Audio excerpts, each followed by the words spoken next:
Hello peoples, hello लॉग्स, folks. मैं फिर आ गया जी, ਤੁਹਾਡਾ ਆਪਣਾ ਤੇ ਪਾਕਿस्तान ਦਾ ਪਹਿਲਾ Christian stand up comedian Nabeel Anthony.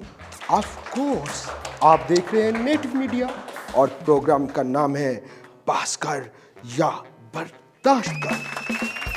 हाँ, तो मैं पाकिस्तानी हूँ, क्रिश्चियन हूँ और कॉमेडी कर रहा हूँ। बकौल मेरे यार विंस्टन चर्चिल के कि मेरी इन हरकतों के बाद भी अगर मैं बचा हुआ हूँ तो उसकी दो रीजंस हैं। नंबर वन कि मुझ जैसे आमी की कॉमेडी को कोई देख ही नहीं रहा, और दूसरा ये कि जो कोई देख रहे हैं वो इस कॉमेडी को ट्रेजेडी समझ रहे हैं। खैर खैर, मैंने अपने दोस्त विंस्टन चर्चिल साहब की इस सारे फीडबैक को सीरियस लिया ही नहीं। मुझे पता है कि वो कनूती नंबर 1 है, यानी कि पैसामिस्ट नंबर 1। लेकिन मैं ग्लास को हमेशा आधा भरा हुआ देखता हूँ। बेशक ये स्टील का वही पक्का ग्लास हो जो मेजॉरिटी वालों ने अपने बनेरों पर अलहदा करके मुद्दा मार के रखा होता है, ताकि अगर किसी लोअर कास्ट क्रिश्चियन को पानी पिलाना पड़ जाए तो इसमें पिलाएं। अब आप कहेंगे कि मुझ पर मेरे यार विंस्टन चर्चिल के कनूती पुने का असर हो रहा है। अरे नहीं, मैं ऑप्टिमिस्ट हूँ, बेवकूफ़ ऑप्टिमिस्ट। कसम से मुझे ये लगता ही नहीं है कि मेजॉरिटी वाले हमसे कोई डिस्क्रिमिनेशन रखते हैं। मेरा बेवकूफ़ाना ऑप्टिमिज़म मुझे ये मानने ही नहीं देता कि मेजॉरिटी वालों ने हमारे कोई भांडे अलहदा कर दिए हुए हैं, बल्कि मुझे ये लगता है कि उन्होंने अपने भांडे अलहदा किए हुए हैं। यू नो वो हाफ फुल स्टील वाला ग्लास। खैर, मैं बात कर रहा था पाकिस्तान के पहले मिनॉरिटी स्टैंड अप कॉमेडियन की, यानी अपनी। तो भाई, लोगों को मेरी कॉमेडी पसंद भी आ रही है और समझ भी आ रही है कि मैं क्या कह रहा हूँ, वो इसे पास नहीं बर्दाश्त कर रहे हैं। That's very great, very encouraging. बस एक बात है, मेरे यार मुझसे बार बार पूछते रहते हैं, यार ये तुम हिंदू के साथ नेटिव हिंदू और क्रिश्चियन के साथ नेटिव क्रिश्चियन वगैरह क्यों लगा देते हो? हिंदू तो हिंदू होता है, क्रिश्चियन क्रिश्चियन होता है और सिख तो सिख होता है। मैंने कहा, यार मैंने ये फैसला कर लिया है कि मैंने अब दुनिया पर ये राज आया कर ही देना है कि नेटिव जो क्रिश्चियन है, यहाँ का लोकल क्रिश्चियन, उसमें और अमेरिका वाला जो बाहर का क्रिश्चियन है, उसमें क्या फ़र्क होता है? एक फ़र्क तो बड़ा ही सिंपल है कि जब नेटिव क्रिश्चियन से आप हाथ मिलाते हैं तो फिर आप हाथ धोते हैं, और जब किसी गोरे क्रिश्चियन से आप हाथ मिलाते हैं तो फिर गोरा क्रिश्चियन हाथ धोता है। एक और फ़र्क बड़ा इंपॉर्टेंट है, ये हमारे सिर्फ NGOs वाले भाइयों को समझ आएगा कि नेटिव क्रिश्चियन वो गरीब क्रिश्चियन होता है जिनकी शक्लें दिखा के गोरे क्रिश्चियनों से फंडिंग लेते हैं। Funding, just joking guys, just joking, मजाक कर रहा हूँ। पाकिस्तान के अंदर हमारे साथ कोई डिस्क्रिमिनेशन नहीं होती। ये तो फ़कत पाकिस्तान का इमेज ख़राब करने वाली बात है और पैसामिस्ट लोगों का प्रोपेगेंडा है, प्रोपेगेंडा। अब पैसामिस्ट लोगों की बात हो और मेरे यार चर्चिल का नाम ना आए, ये तो हो नहीं सकता। मैंने अपने यार से पूछा कि यार पाकिस्तान में ये जो डिस्क्रिमिनेशन हमारे साथ होती है, ये वाकई होती है कि बस है मी गल्लां ही बनी आने? चर्चिल ने एक ठंडी सांस ली और पूछा कि टाइम क्या हो रहा है? मैंने कहा, रात के 11:01। उसने कहा, बिल्कुल ठीक वक्त पे सवाल पूछा और जवाब दिया, देखो यार, हमारे साथ ये छूत छात वाली डिस्क्रिमिनेशन तो हज़ारों सालों से हो रही है।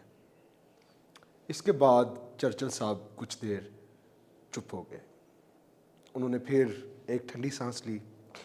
इस बार उनकी सांस में एक आग भी थी और कहते, रुक यार, तुझे एक एग्जाम्पल से समझाता हूँ। पिछले साल मुझे मेरे दादा की एक डायरी मिली। उस डायरी के पहले सफ़े पर लिखा था, मेरे परदादा की डायरी। जब मैं दूसरे सफ़े पर गया तो दूसरे सफ़े पर मेरे दादा के परदादा ने अपनी बिस्ती का एक किस्सा लिखा हुआ था, जिसमें उसे लोअर कास्ट समझकर पढ़ा लिखा होने के बावजूद इस तरह बुलाते थे जैसे इंसल्टिंग तरीके से बुलाया जाता है।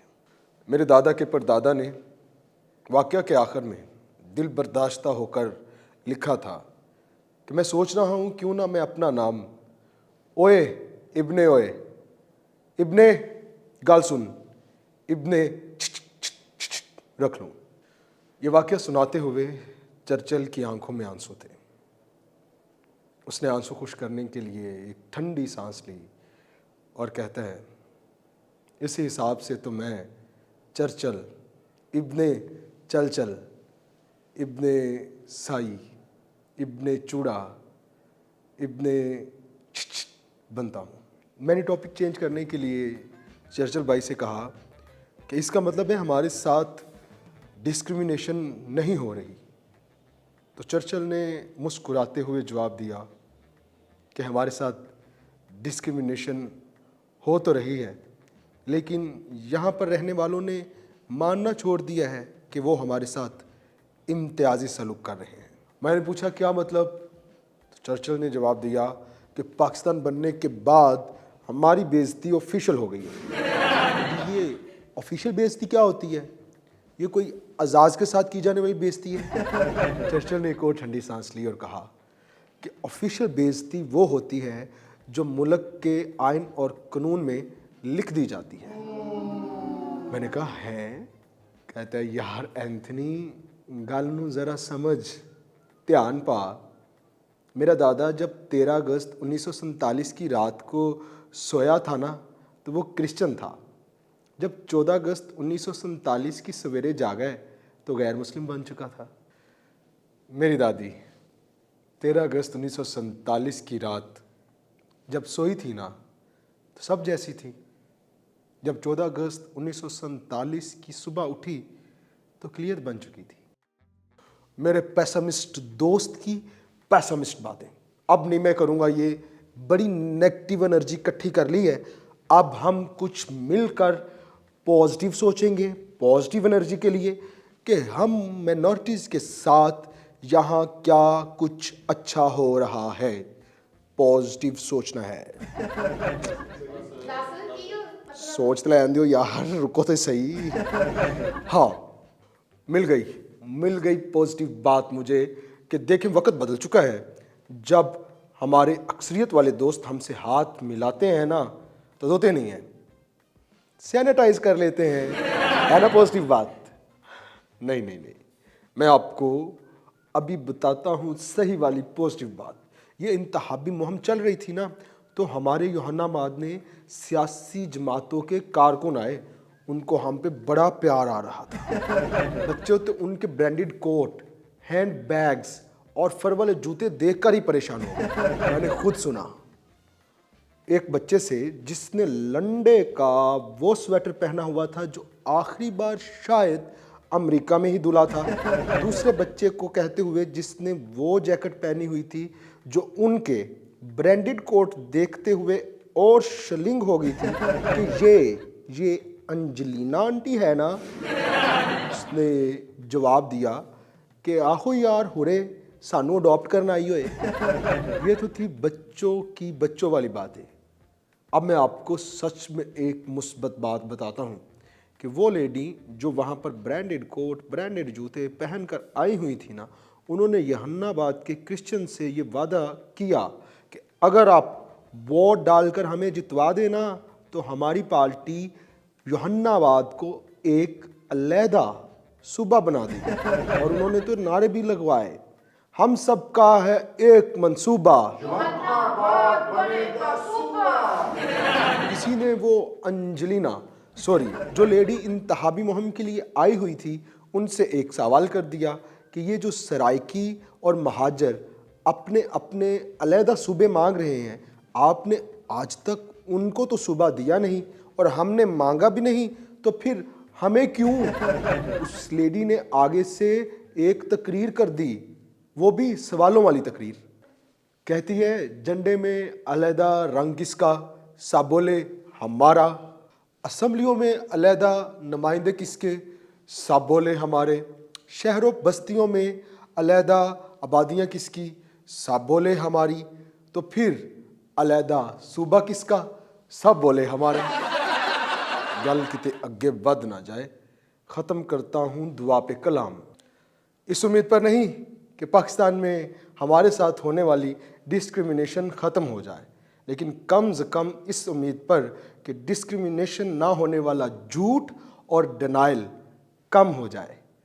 Thank you very much, you are a really wonderful audience, God bless you.